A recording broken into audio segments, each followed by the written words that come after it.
Hey, guy with no name here. Not sure if you guys saw my video on Loki season 2, episode 3, but if you haven't, stop right now, go watch it, come back. But I talk about how I got behind on Loki season 2 just because work and life has been just very busy lately. So I appreciate you guys understanding that. Apologies for the delay.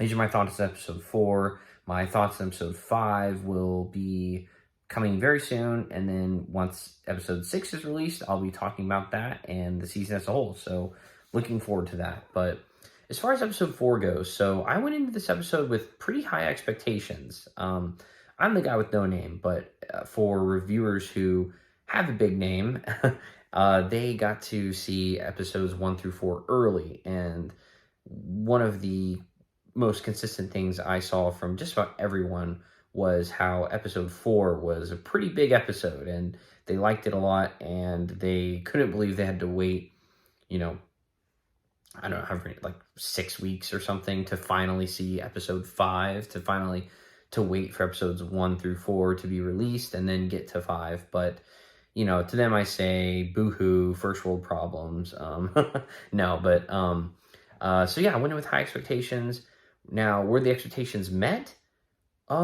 Overall, yes, surprisingly. I kind of thought I was trying to temper my expectations, but I did feel like I was going in with a little bit too high of hopes. But ultimately, I felt satisfied, which is, like I said, kind of surprising. I mean, it's going to be hard to talk about this without getting into spoilers, but just give me some grace if I'm a little more vague than you would like. I just don't want to spoil anything, but so the episode starts off with Miss Minutes and Renslayer at, I guess, the end of time. Is that what they called it? I can't remember now.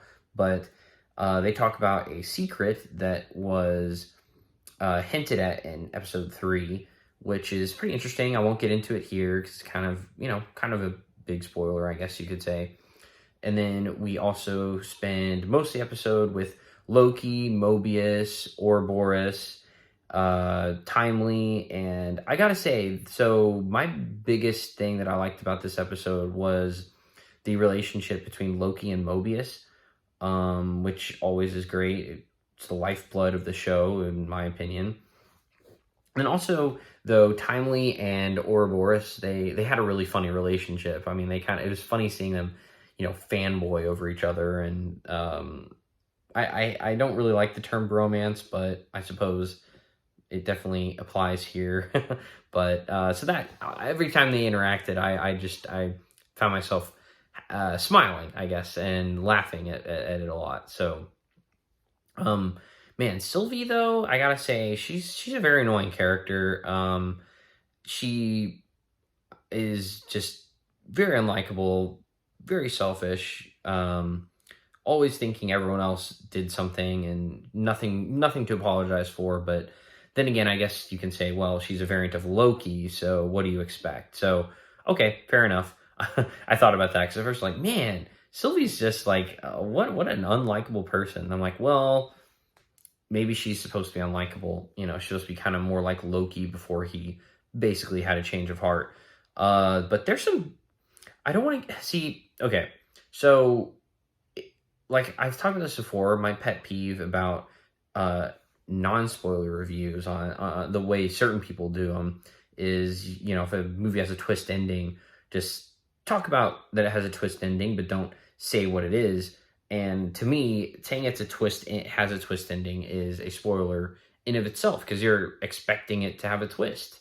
So everything that's going on in the movie up to a certain point, you're not trusting, and something's going to happen that's going to flip everything on its head. So I don't want to do that here. I'll just say that there's some shocking stuff that happens in this episode.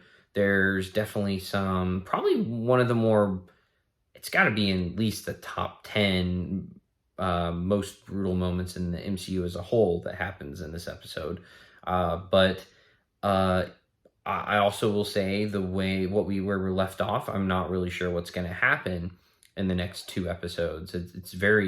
I'm more unsure of what's going to happen than maybe ever before, but I will say I'm taking some stuff with a grain of salt. I mean, when characters die in the MCU, I'm always like, okay, but they'll be back.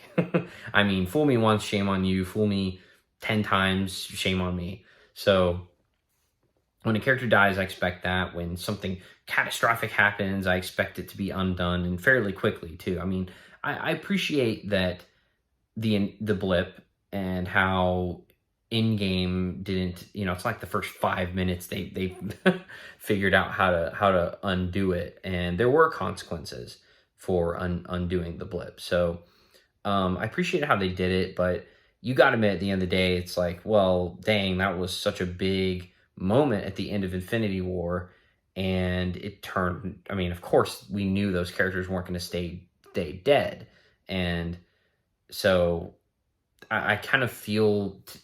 I'm being very vague here, but I feel like there's some things that happen that I am expecting to be undone, and so normally, if it were a normal thing, I'd be like, oh my gosh. But in this, I'm like, I mean, that was a big deal, and I'm not sure what's going to happen, but I'm sure they'll figure it out.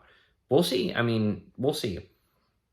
I'm still not sure of the rules of time travel, though, in the TVA. I feel like it kind of like, I mean, let me know in the comments, really. I'd love to know. It feels like the time travel in this kind of undoes what the rules were in Endgame and kind of contradicts it. Do you guys agree or disagree with that? I've watched Endgame a lot, but it has been a while since my most recent watch, so could be mistaken. But I feel the MCU, a big complaint is that it's very disjointed right now and not connected. But I would say too, just it feels disjointed in regards to rules and worlds and what's happening, because like the big freaking, I forget what they're called, like the Titan or whatever. I'm sorry guys, I don't remember, but I only saw Eternals once, but the guy that was coming out of the ocean, that's never been talked about. How does the multiverse of madness connect to this? How does in-game time travel connect to the TVA time travel and what they're able to fix and not fix? And just I don't know. I hope at the least Marvel has the answers and they will let us know soon. I hope that they know. I hope they're not just writing entertaining things that they think is going to intrigue us and not really considering the ramifications and whether it contradicts anything they've already done or not. But anyways, this video's gone on long enough. Appreciate you guys. Like I said, episode 4 was very good. I'm very curious where it's going to go from here. This guy with no name, signing off.